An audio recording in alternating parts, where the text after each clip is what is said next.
And so you get to really carve out a new part of your identity, and then you have a different choice. You can go back to the way that was, or now all of a sudden you're part of a tribe of people.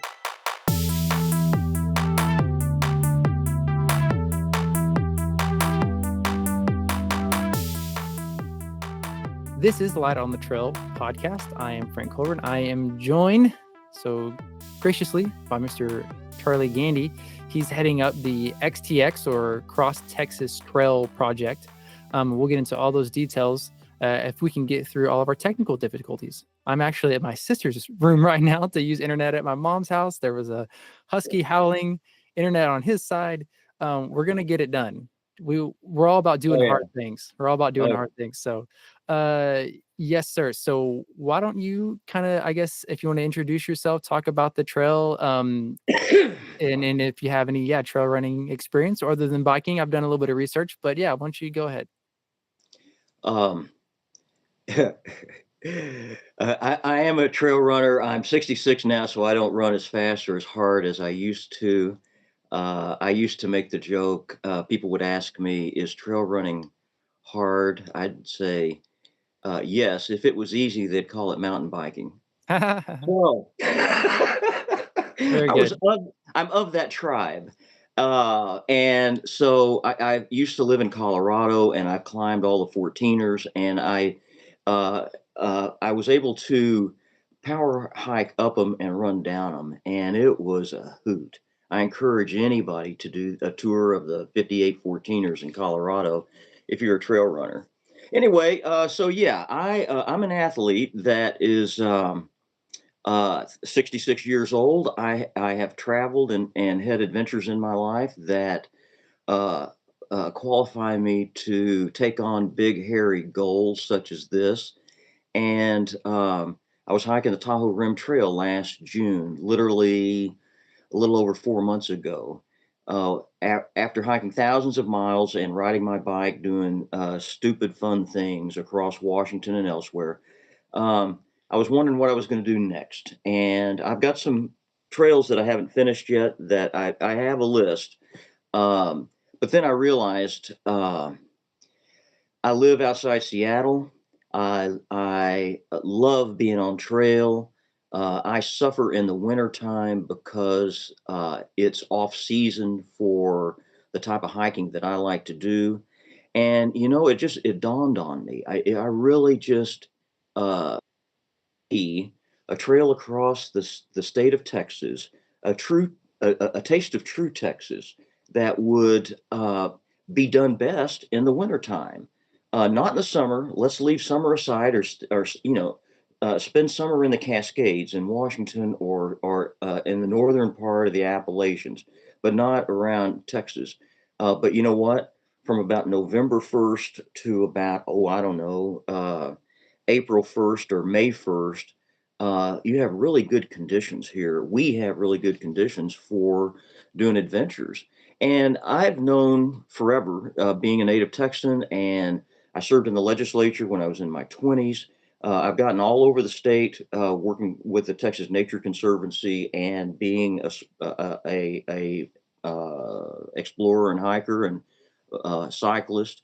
Not much of a horseman, by the way. That part of this Okay. project is I used to be allergic to horses. I don't think I still am, but Oh, wow. uh, this is going to get me into that world a little bit. And fortunately, the horse people are really excited about this, and so they're throwing money at us. They are throwing expertise at us. They are, I have to say, among those three groups: hikers, mountain bikers, and horse people. The horse people are winning right Wow. now. Wow. Okay. Anyway, so yeah, I know. So maybe it's because I'm going through horse country north of Houston. I'm going through the hill country north of Bandera, and then I'm sweeping down into the Big Bend and through Big Bend Ranch and the horse country in Fort Davis in the Davis Mountains. So maybe that has something to do with it. Wow. Yeah, I bet, especially if you're having to go through and kind of work with some of these ranchers and things like, hey, well, sure, I can ride my horse on a trail now through my property. So very cool. Wow. Yeah, I would say you've done a thing or two. That's great. Uh, and before I ask, if you can go, or if anyone's listening, you can go and there's a couple videos and xtexas.org shows a lot of the information. But one of your most recent little clips on there, you're kind of breaking everything down. You do such a good job of like you call it the classroom, but you have your maps out and everything, and it makes me like sit on the edge of my chair. I'm like, ooh, show me. Like I said, I'm romanticizing about this trail. I'm so excited about these big things and the FKTs and all that. But for a second, we see your calf, and you comment that it's a branded. Is that really a brand or a tattoo or? I have an X-Tex brand. Look at this. The first $200 I spent on this project was having a brand made so that I could. This is a real brand. I heat it up and Okay. I burn it into wood like this, and interns' calves. Is that? I'm Yeah. teasing, not. I Okay. can't. I'm looking for interns to do it. No, no. You know what I can also do? I have a large, about this size pad of ink that I can put my brand on and then stick it on my calf, and it looks like a tattoo, and it washes off. So there you go. Okay. I had to ask about that. I was like, I thought he was crazy, but he's on it now. Yeah. Oh yeah. Well, Uh, I've offered free brands for anybody who gets to El Paso. So to each I his own. it would be a known thing. So someone saw the XTX brand on somebody's calf, like, "Oh, that guy did it." So Oh yeah, oh yeah, yeah. Don't look him in the eye. yeah, yeah. So with the let's see, getting in with the trail, or actually, I really like the logo too. I was going to ask about that. It's the green one with the kind of the hiker and the I think there's a horse on the side, but around the top of it, it has the bold and daring, always seeking success, which I thought was really clever because it gives it badass in quotes. I guess is the anagram if that's correct, but very clever. Did you come up with that or did the I did, and the first time I used it was maybe 2016. My dog. of course? uh, Someone's breaking into the house apparently, so that we'll just have to deal with It's that. fine. Uh, I used to consult cities on active living, specifically bicycling, running, and walking, and advising them on how to do that. And I went to Davis, California. I went to Davis, California over my entire career, but in about 2016, I got to make a presentation to their city council, and I talked about the before I only had three categories for cities. And they all start with B: the bellwether, bandwagon, and backwater. And so bellwether cities are the early adopters. They're the Austins of the world. They're the ones that take risks and get the rewards and so forth. The bandwagon cities take a look at that. They're like Dallas or other cities that hold back. But when they see somebody succeeding in it, like one of their peers, then they jump in and try to catch up and compete. And then you have backwater places. I won't name any of those, but you know who they are. And they look at all that and they say that's not for us. And the mill's going to come back, or ostriches are going to make it. I know they're going to make it anyway. um, you I added a fourth category for Davis, California, and they're far from backwater. They're far from bandwagon, and in fact, they're better than bellwether. They're a bold and daring, always seeking success city. And yeah, the acronym is badass. Very good. That's clever. I got to reading that and I saw it and I was like, oh man, clever. I love a little bit of seriousness, a little bit of humor, but like the let's get it done, kind of thing. And it, that's great. I love it. You know what? Here, let me just jump on that for a moment, because that's one of the things that separates this kind of trail from the kind of trail most people are familiar with. This is an adventure route. It's not groomed. It's not. It is a rough route right now. That's in many cases cross country, and so it's not for it's hard. It's designed to be hard. Right. This is the toughest route across Texas, and because the reward I tell you, the reward, don't get me started about the reward on this. To get on those back roads on a bike or walking or a horse and not have anybody come by all day because it's one of the ghost routes. It's one of the roads in Texas. I'm thinking about East Texas right now, that where the when I was a kid, those were in that, and I'm talking about in the 60s and 70s, those were either dirt or they were blacktop oil roads. And then came along and paved, but mostly they were back. They got replaced by farm to market roads or ranch to market roads. And so the only people who used those roads, even then, were the people who lived on them and the mailman. And so those roads still exist out there. And so to be able to link those up through the to East Texas, and then there's some places where we have to get out on the county road. But you know what? And this is really cool from a trail runner's perspective. That's a 2-lane highway running 45 to 60 miles per hour for cars. Some of them have shoulders, some don't. It's not a place that I like to ride a bike or be there. And Nope. most horses are afraid of that, of course, and won't do it. But the cool part is, and part of the secret that we have to work with here, Frank, is that on either side of that 25-foot strip of asphalt, there's a 50-foot wide shoulder on the north side of that road and a 50-foot wide shoulder on the south side of that road. And as you can imagine, that road, the road basically, our route runs east to west. And so the the south side of that road is going to be shaded by the tree line that is on that fence. Oh man. And and the north side will be sunny because there's no trees between the road and the fence line.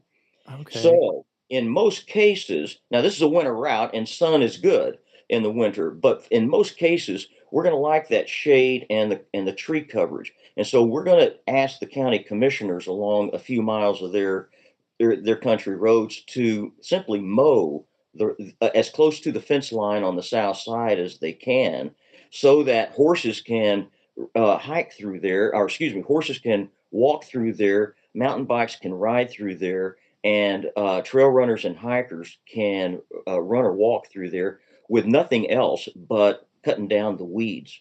And frankly, in many cases, we don't have to do that. I was there in the 2 weeks ago, or maybe a month ago now, and where you know how ranchers are, some of them abandon their frontage to the road and others mow it. And Uh-huh. so you can see how easy it would be to simply mow a 10-foot wide or 12-foot wide tractor width up next to the fence, because we're in many cases, and I'm talking about up around Navasota and Livingston and Cold Spring and around to LaGrange.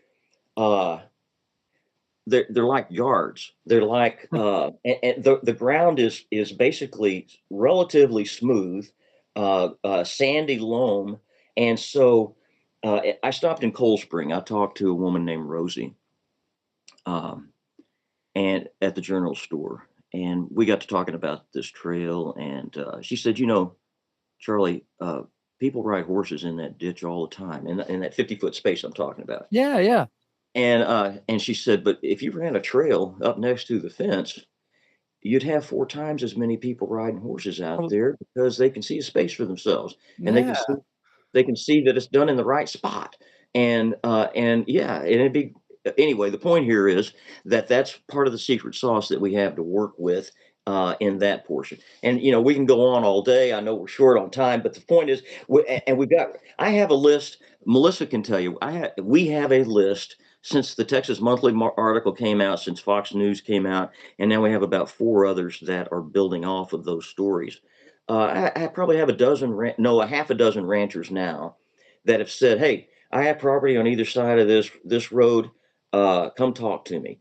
And we'd love for you. I've got an oil guy in Houston with a ranch up by Navasota around Round Top that says, let's see if we can run that trail across our property. So, you know, I'll have curmudgeons. I'll have people who say, over my dead body. Yeah, yeah. But I'm also finding people who, you know, they're the for all the reasons we can get into the specifics. They're receptive to the message, and so Melissa and I are harvesting that energy right now on xtexas.org. And if anybody wants to get involved, that's the place to hook up with us, to get on the newsletter list, to throw some bucks our way if you've got them, because we've got lots to do on this. And the really good news is that it is the type of big, hairy project that people are getting excited about. It has its own energy. It's going to live far beyond us. And that's really, really cool.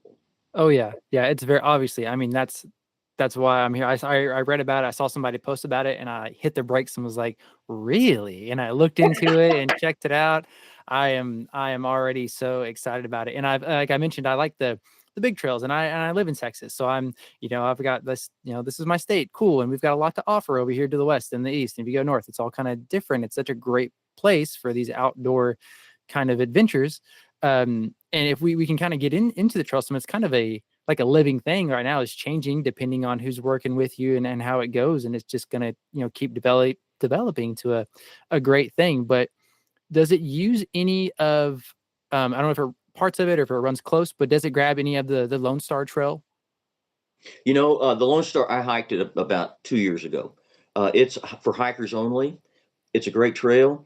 This trail will, in some cases, I think it crosses it either 2 or 3 times in Okay. up in the big thicket. Um, but it doesn't go on that trail because it's a multi-use trail that we're creating.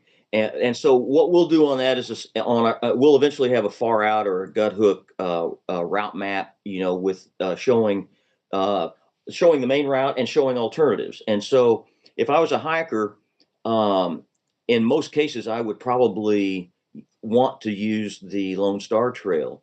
Um, and I haven't done the full mileage on it yet, but I'm guessing that our trail parallels the Lone Star Trail for about 80 miles, 80 out of the 96 miles. Yeah. Wow. And so, because the part that we don't parallel is the farther eastern portion that goes down to Cleveland. We connect up closer to now. I don't hold me to this, but north of Cleveland, where Okay. and then goes across. Okay. Very Anyway, good. so yeah, that's how we're going to manage that stuff. And as you know, uh, I'm in the same boat as Benton McKay in on the Appalachian Trail 124 years ago, or Clinton Clark on the Pacific Crest Trail in 1938. And that is, we've seen a route, we've pieced it together with existing conditions, and the route will continue to improve over the life of the route. And therefore, there's not any firm, hard mileage numbers on any of these big long routes because they change every year. Rock slides happen, bridges get washed out, property ownership changes. All of that stuff makes it as I think you use the term, it's alive, it evolves. And yes, if your point was whoever's going to get involved now gets to have a considerable amount of influence on the project, you're right. It's early money and early talent gets to help shape the foundation of this. And I encourage anybody who's interested to step forward. Yeah, wonderful, wonderful. Yeah, I'd love to be, a part of anyone. Just like you said, it can, after this point, it'll just live on, and then, someone listening to this could chip in some or help somewhere. Like you said, know someone that has some land, and 20 years from now, walk it with their kids or grandkids, and like, yeah, I helped was a part of this. It's really special. In getting into the trail too. So, where do I want to go first? Let's just go. So we were at the east. Say we hop over to the west, and the county you mentioned it. That's where it gets serious. So what does, as of now, it's about 1,500 miles long. Is that correct? And what is the gain, and what's the difficulties? And I'm putting these together because it's pretty much all this west portion of the gain and major difficulties like water and things like that. So what happens around the west end of Texas down there? Great question. Yeah, it's time to talk about where the girls get separated from the women. Because at the Devil's River, 750 miles from Orange, the Louisiana border, is where things get serious. And uh, if you're not prepared for it, you could get hurt or die. Everything this side of it is a different story. Anyway, so yeah, we have to take it seriously. Um, the uh, the route goes basically from Sanderson down into the Big Bend region, and then up through Big Bend State Park, up to Marfa, which is the Soho of West Texas, and then to the Fort Davis and the Davis Mountains, where the second highest peak is there, Mount Livermore. It's 8,200 feet, and then we go to Balmorhea Springs, and which is an amazing. It's the second largest springs after Barton Springs in the state, Wow. Beautiful. and uh, and then we go up to Guadalupe Peak, which is the highest peak in the state. Yep. And but from there, you're still a couple hundred miles from El Paso, and so uh, it's not for the gently raised. It's for people who uh, who for some reason enjoy suffering and enjoy pushing themselves and enjoy finding strength mentally and physically and spiritually that they probably have never uh, dug into as deeply as they would need to complete this task. Not unlike the other big, hairy trails that are offered around the country. Um, this one is in the same category of being a serious endeavor for someone to take on as a through hiker, even as a section hiker. Um, your question, yeah, it's there are long right now. There's long distances between water sources and communities or places to restock. Our strategy overall. Let me just lay this out because it will help put this in context and help people see how we go across the desert and not die. Yeah, yeah, which is Is that, important. is that what you want? Yeah. Yeah. So we're about to reach our first goal, which is $40,000 to do the organizing effort that we're engaged in right now. That should pay our travel expenses and so forth through the spring. Um, what we're right in the middle of coming up with is a budget to build out the entire route, but then in the springtime do a demonstration of that in the eastern portion, the hill country, and West Texas. So in the spring we're gonna take, say, a 90-mile section north of Houston, a 90-mile section in the hill country, and a 90-mile section in probably well, let's just say West Texas right now, and give it and we're going to have a fundraiser called the Sweaty Taste of the X-Tex, and we're we're going the reason that we can do this, the opportunity that we have is that we can go every 15 miles and roughly and have a watering hole. We can have a place that is an overnight place. Every 15 miles we'll have an overnight place, and I'll explain this in detail in a moment, but an overnight place, communications to the outside world, um, water, and a latrine. Very much like on the Appalachian Trail, except updated. Um, Basically, a three-sided roofed shelter. If you've got a horse, there'll be a shelter on the back of that for horses. Um, a water source, either a creek or a spring or a cattle well that has been dormant for 3 decades and is on the back of this ranch. And this rancher is going to be happy to receive some revenue off of all this, and by getting that well restarted or getting that fan well pump going.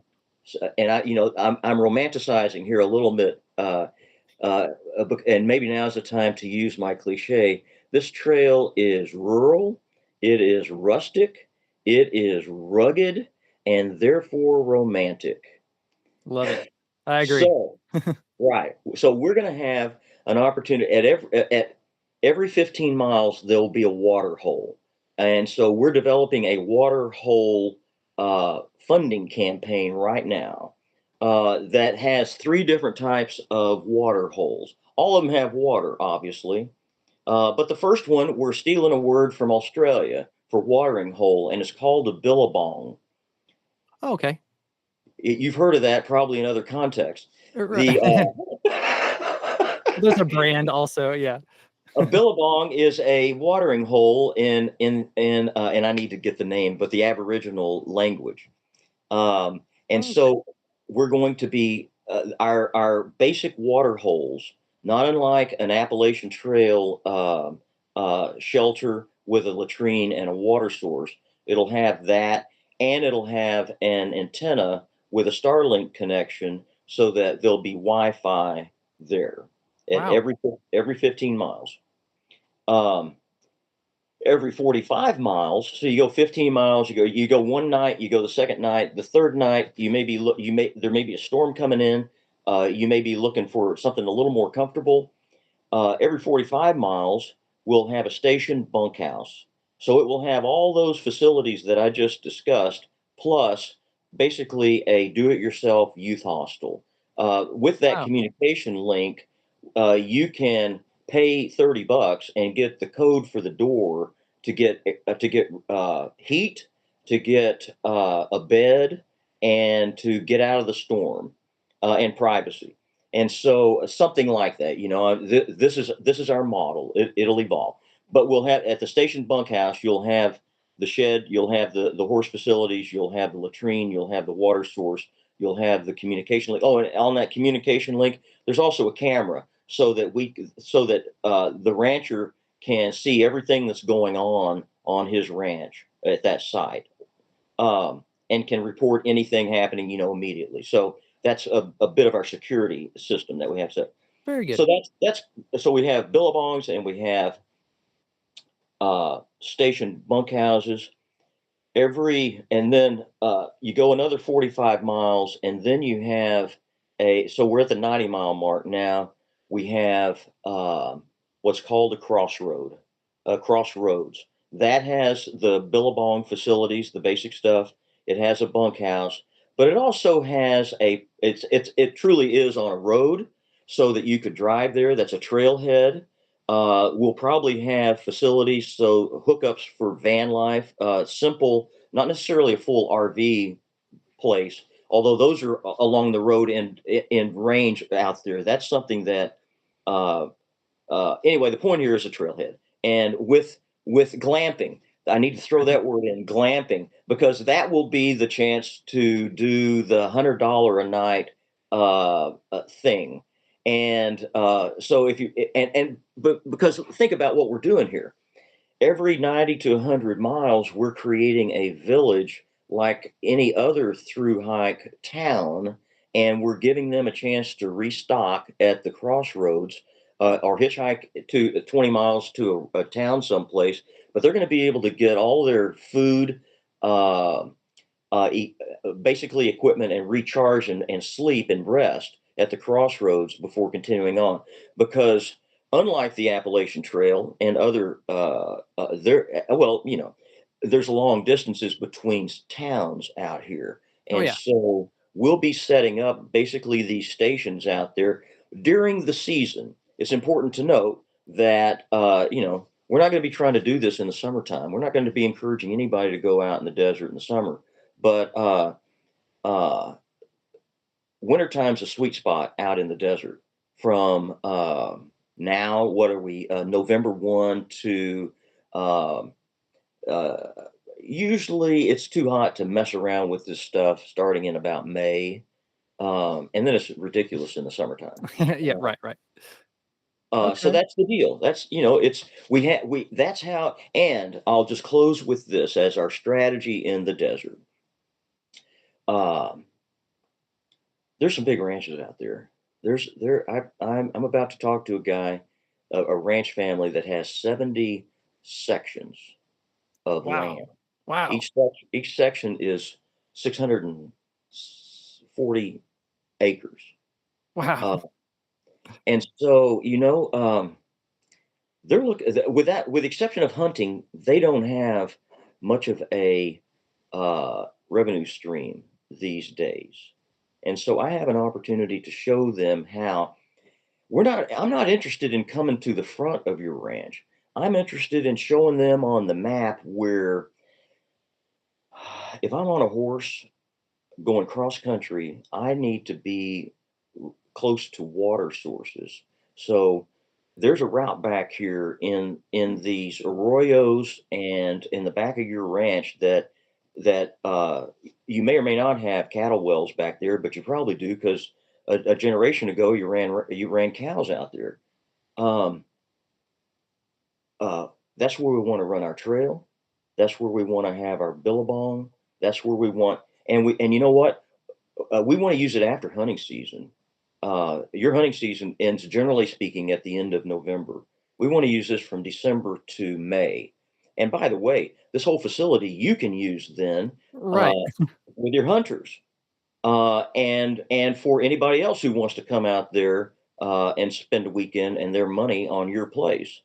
And so, to the extent that they want to entertain that conversation, some people want to give us all this, and others see it as a source of revenue. And so, the advantage that I have with 96% of the land in Texas being privately owned is that I've got a lot to work with, and I've got people that some of them again are uh, they don't want me out there. They don't want us. They're curmudgeons in that way, and I respect that. Actually, they can have that opinion. I don't care because there's enough other people out there that are have a different point of view, and so that's where, of course, we're going where we're invited. That's awesome. Yeah, it's and that's a big question I'm sure a lot of people think is like, how do you do that? How do you go across? Do you just door knock and like, hey, can I let people run and ride their horses through here? It's a big, sure, it's a big process, and I can see you're passionate about it, and it's great. And then with your background and kind of cities and or all that's like you seem like the man for the job, and it's awesome. Something I wanted to talk about now that But a key point on that is, and this won't be long. A key point on that is, I have a network of people in East Texas, in West Texas, and in the Hill Country that are my landmen, meaning that they are the experts. They know who the electeds are. They know who the ah ranch owners are. And so when I say, here's the best route across this, from, let's just say, from uh, Lakey to Sanderson, because that's a real conversation I'm having right now. Uh, this is the best route. Who owns these ranches along here? Uh, are they going to be friendly to this or not? And so there's a network of people out there who know each other, and they can advise us on who's going to be friendly and who's not, who's and so forth. So I go in with an idea of where I want to go, but you know what? In that section, I can go. It's probably at least 100 miles wide from I-90 to Interstate 10, and in that section is some of the wildest, most beautiful parts of this state. And they're remote. That's why they're not developed. yeah. Uh, and I'm looking forward to talking to some of those ranchers and making a business proposition to them that I think they'll find attractive.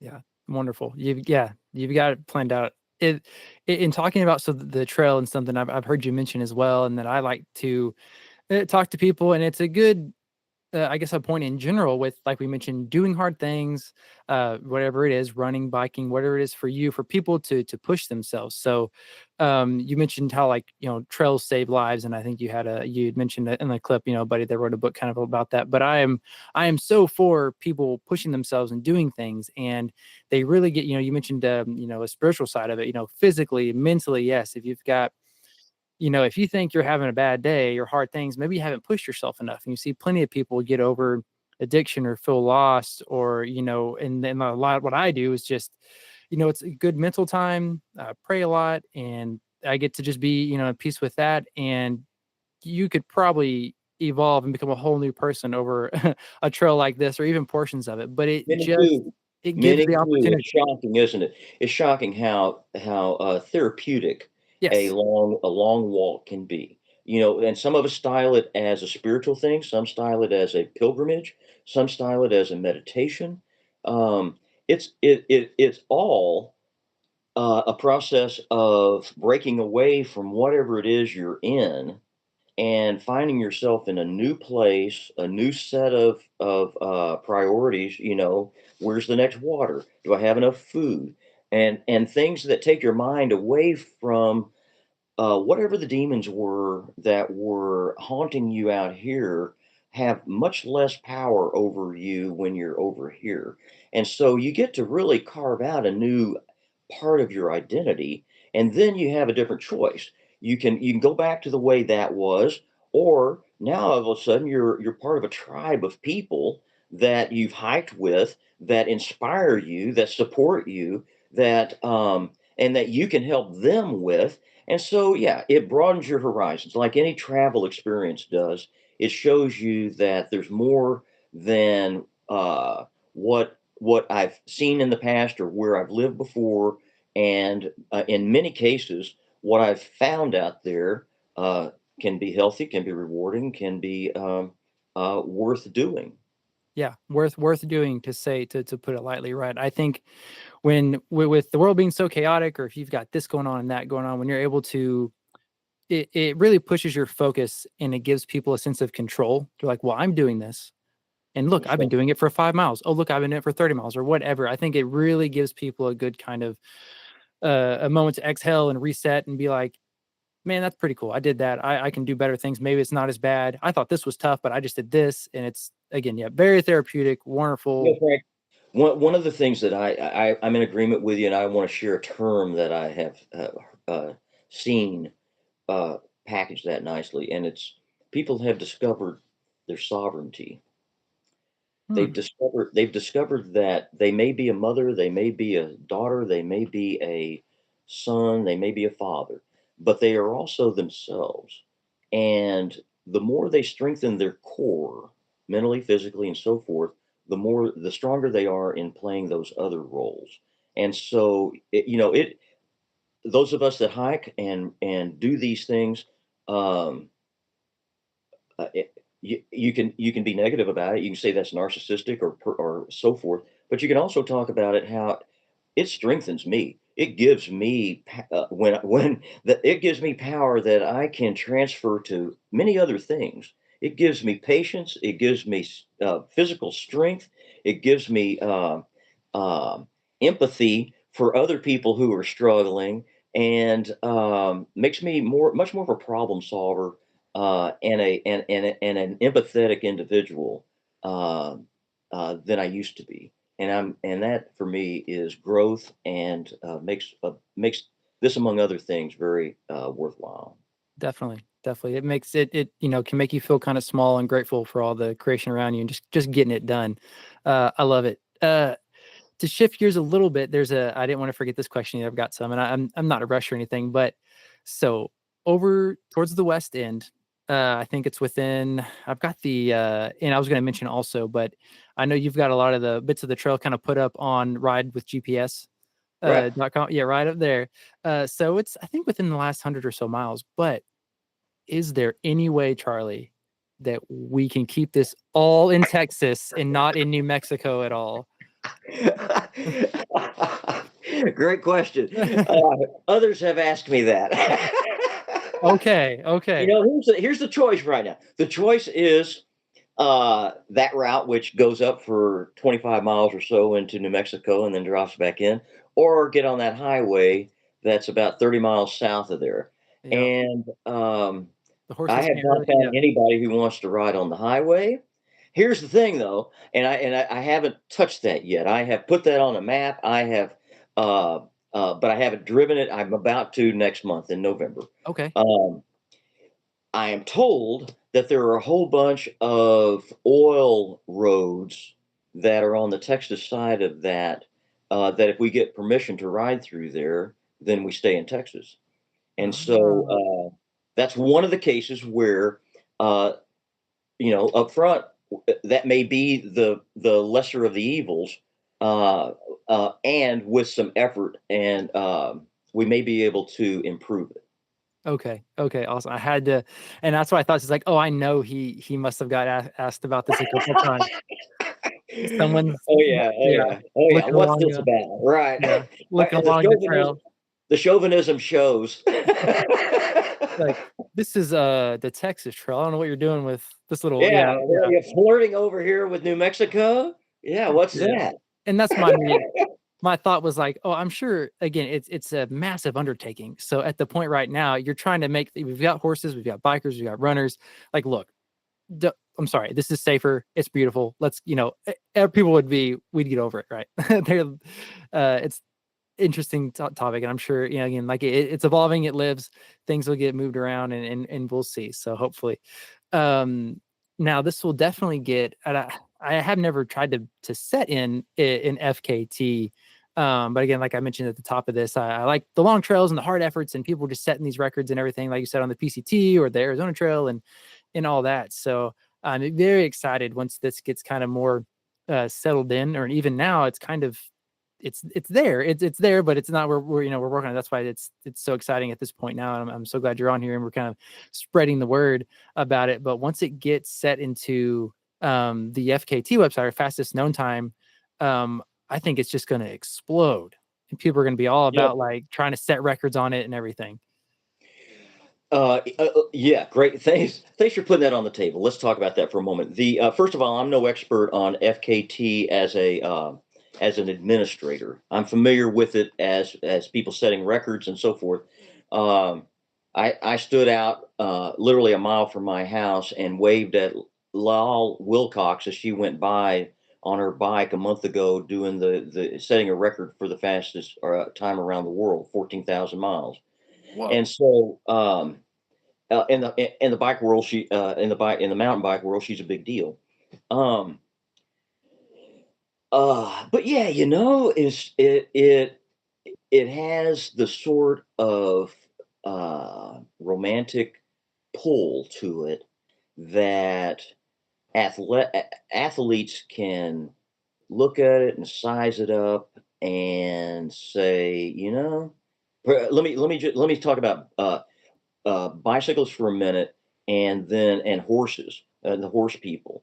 Um, I'm with uh, I come from a group that likes to ride the ex Washington, the 730 miles across Washington State from the Pacific Ocean to Idaho, and I've done it 2 years now. The first year I bailed out at mile 440 because I didn't have the right equipment. Last year I finished. I was one of the slowest riders to do that, and but there were guys finishing that 730 miles, and most of it's off road, and it is tough. They're doing 200-mile days, and Golly.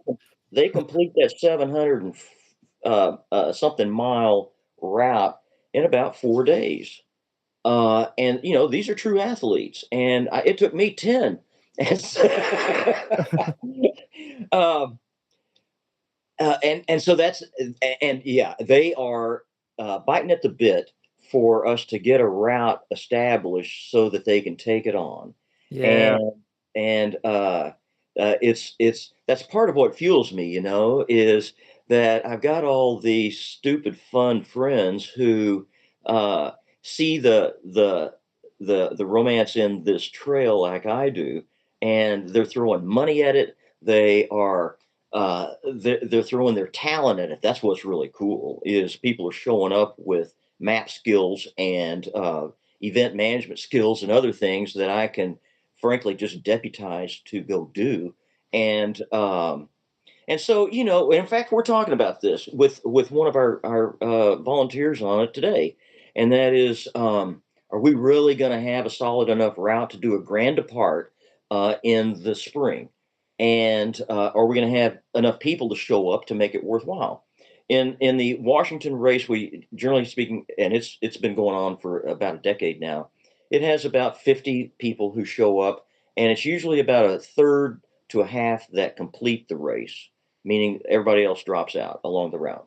So 30% to 50% finish rate. I'm kind of expecting now somewhere between 20 to 40, maybe 50 people showing up in Orange, Texas, sometime, say, February or March, and seeing which one can get to El Paso the quickest, and see what happens. Oh, If that happens, if we do that, and we're going to decide whether or not we can make this happen by Thanksgiving, and if so, then I'll put the challenge out for uh, all those manly Texans who want to defend our honor had yeah. better show up on that line. Oh Because you know man. what? I got some 200-mile real athletes coming from California and Washington that want to kick your ass. Oh, I bet.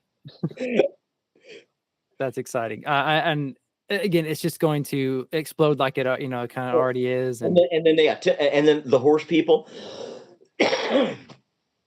same thing. They're the most enthusiastic group of this. They have the same frustration that many of us have, and that is um, they like the romance of going cross country and doing multi-day adventures that take them into new places is alive and well in the horse crowd in Texas. And so uh, as somebody who's not a part of that community, frankly, I had discounted how enthusiastic and how resourceful they could be. But these horse ranches along here, they're not nearly as hard to sell as I thought they would be, and they've got neighbors that like them. And so here's my joke. I know it's going to go wrong, but uh, horses are literally our Trojan horse into rural Texas and for this trail development. And so if they'll let horses go, and we only need to build this trail to a horse standard, we don't, oh yeah, and so um, it doesn't need to cost a lot of money. All it really needs is people to see the value of it from all the perspectives that we've been talking about. yeah, I agree. Yeah, definitely. If you can make it, if it's suitable for a horse, then definitely, it kind of covers all the bases there too. When now with what's the suggested? I think you're from Orange to El Paso. Now, my thought is it would be nice to get the hard part done first if you started from west to east. But and again, back to the FKT stuff, though, they may, they'll probably have one direction or call it a westbound or eastbound kind of Well, setup. are you talking about on a bike, or are you talking about running? I guess Here's the reason. Here's the reason. As a cyclist, one time when I was 19 years old, I rode my bike from Copenhagen to Switzerland in the summertime, and it rained every day. And I had blue jean pants. This was 1978. I had blue jeans on, and it rained every day. And the wind came out of the south. I didn't study the wind patterns, and I fought a headwind all the way down. Oh, Uh, and in fact, I learned something riding my bike down the California coast from the bike dealers along the West Coast. I did this about 3 years ago, and they said, Charlie, I said, why? How come? Uh, why do people decide to go north instead of south? We've got this huge tailwind southbound every day. And he said, Charlie, the only people who go northbound are the Germans who didn't do their homework. wow. Anyway, the prevailing winds Wind. in Texas are out of the southeast. Hence, from a cycling point of view, it makes sense to go east-west. And Mm, that's why I have oriented it that way. From a horse perspective or a running perspective, there's no advantage to go from east to west that I'm aware of because presuming wind doesn't matter. okay. Uh, and and so in some ways that makes sense because it gets hotter out in Big Bend before it gets hotter on the east side of the state. Spring happens earlier in the desert than it does in Navasota, and so if I was looking to set an FKT running or walking or hiking this route, uh, now, and again, the water sources are not set, so I'm not Right, right. encouraging this right now. Um, but yeah, there might be some value in that east-west, or excuse me, west-east strategy. Just to get and that's my mindset. Some people may may not want to deal that, and really, because you could feel like you're moving nowhere, climbing up and down and taking a long time, and like where you could start from east and have a little more smoother start and really kind of maybe build your confidence and feel like you're rocking and rolling. But right, to each their own. It's a neat thought, and I'm sure it'll be tried both many ways. Now, if somebody, what can somebody do? So other donating with talent or times, where can people find information or help or reach out to you, kind of all that? Where's the spill? Someone's been listening here and they're like, my gosh, I've got an uncle somewhere, someplace, and I want to come out and trail mark for you or something like that. What's all the opportunities that someone can help with? The smartest way for people to connect with us is on our website. And so it's the letter X, Texas.org, O-R-G. Or you can Google X Texas and you'll find us. Um, and that way you can get on our newsletter list. You can give us money if you'd like. We have frequently asked questions. We have most of the questions people are coming up with on the website now. And if you've got questions, you can contact us through the website. And so, and I encourage people to, one of the, again, we're early, we just celebrated our 4-month anniversary. And so, it's we're running on our emotional energy at this It's point, exciting. Yeah. and it feels good, right? And so I want to encourage people to get involved in this. Sign up, be on the team. S- Uh, you know, uh, Tell us about your experience. The stories that we're getting on the website from people who are jumping on board, saying, "Put me to work." Yeah. Uh, are inspirational. It's we have I've well, I think we started this conversation with people wanting to buy farms and ranches along the route so that they can be trail angels, and we're 4 months old, and Wow. uh, so yeah, and we're going to do our part. Melissa and I are going to do our part to be good communicators. We're growing the team as we need to facilitate the volunteer efforts that people are presenting to us. And so it's a fun time to be putting together a project like this. And Yeah. yeah, I invite, uh, even if you're not a Texan, it's an opportunity to participate in a legacy project, and one that I feel pretty good you'll be proud of. That's a great thing. So, and it's presumed or talked that you're thinking maybe spring to have a good chunk done. Again, like we said, there's going to be things of this and that, but what is the goal by like April or spring? A sweaty taste of the X-Tex, where we have those 90-mile sections set up, and we have some version of a billabong, a station bunkhouse, and a crossroads to observe, to participate in, to see what the vision is, and to come get a taste of the trail. I'm going to try Wonderful. to pick out. I'm going to try to pick out some of the gems along the route, some of a 90-mile section that's target rich, that captures what we're trying to do, so that if of course, as you know, through hikers and long distance hikers and so forth are a small percentage of the overall numbers of people who will find value in this trail.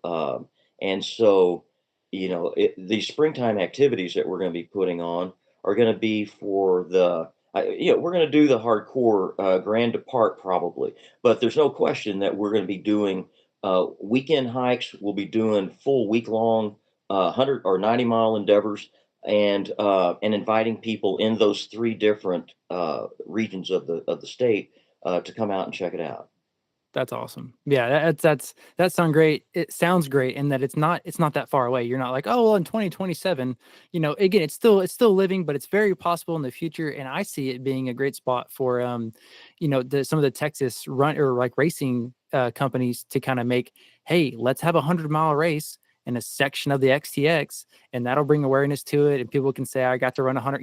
Like it's a lot of people can feed from it. It's got nothing but good stuff coming from it. So, uh, I it, sent a note. I sent a note to my friend John Burke, who owns a company called Trek Bikes, yesterday, telling him I needed some help about just about like that.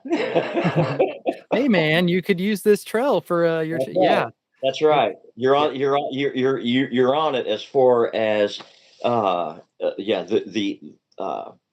The mountain guy, the mountain bike guys, they can see this. They know the value of this the kind of stuff. potential. Yeah, it's gonna be great. I'm loving that I knew about it, now, and can talk with you about it here and just watch it grow and grow, and hopefully I can help more in some way and let all my listeners know here. So uh Yeah, it's great. I really appreciate that. We're doing three things right now, and you're in the middle of this list. The first one is what I'm doing. I'm identifying the route and the obstacles and the opportunities along the way.